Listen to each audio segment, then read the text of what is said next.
So here we have Chris. He looks after services and solutions at GND Asia, and we have a couple of questions for him. So GND is a leader in CBDC space, and be honest, are government-issued CBDCs designed to work alongside private stablecoins, or is it the ultimate goal for them to crush and replace all private forms of digital money to reassert state control? So CBDCs and stablecoins, they have different mandates, right? So CBDCs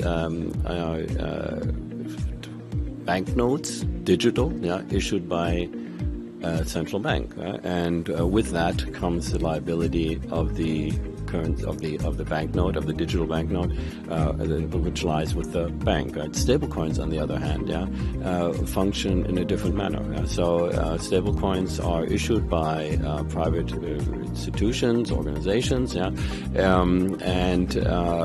they are pegged to a currency. There are certain, obviously, there needs to be certain parameters fulfilled in order to issue such a stablecoin. But again, coming back to your question, are they there to replace? I would say no. They will be part of the ecosystem. So the CBDC is an element of the ecosystem. Stablecoin are another form of participant in the ecosystem.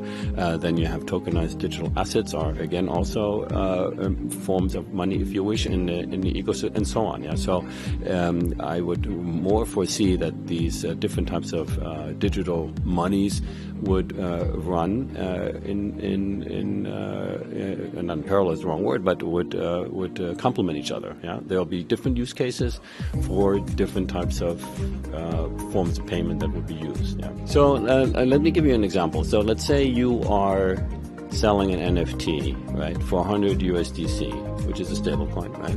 And I'm interested in that, but I don't have USDC, but I do have digital assets, right?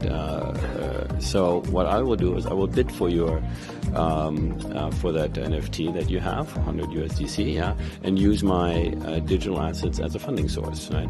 So in this context, the transaction goes through. I transfer the USDC using my digital asset funding source to you.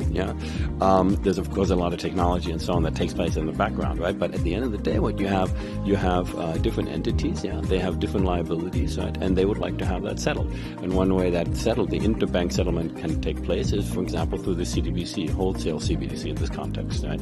So this is where we see different payment components, interacting with each other, but in parallel, they're all part of the payment ecosystem, and all these activities can happen, which is part of the fun, hopefully in real time almost. So that's the speed is, of course, part of payment speed and so on, and some of the attributes that are being addressed here, I guess.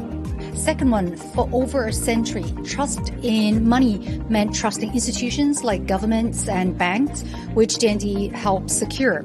Web3's promise is don't trust, verify.